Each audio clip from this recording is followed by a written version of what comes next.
Catherine Brooks here. This was she's an interesting one. Dave and Winona Myers can't believe half a century has gone by.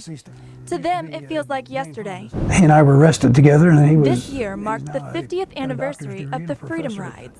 This was the poster that they had for the reunion. In April, they and over 400 of their fellow riders traveled to Chicago to be honored with a weekend reunion.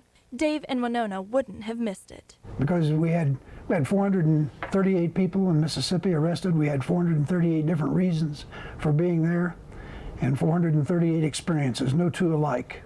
And it was just fascinating to, after all these years, to hear the stories of the various people.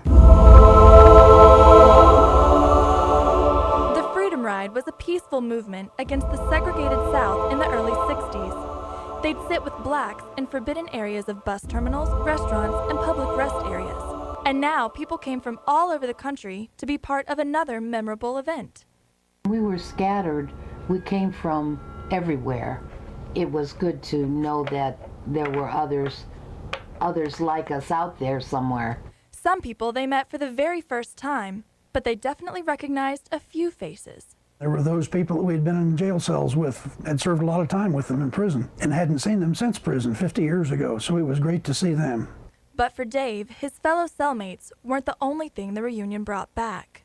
It always brings back bad memories, too.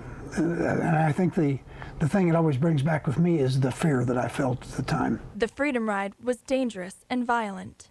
That's the bus that was burned on the 14th of May. They were arrested. Their crime? Disturbing the peace for silently sitting alone in a section of a bus terminal marked for coloreds only. Almost all the people at the reunion had suffered similar stories, but somehow that only deepened the bond between them.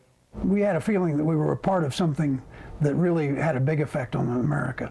And although they've long been out of jail, the Myers know the fight isn't over.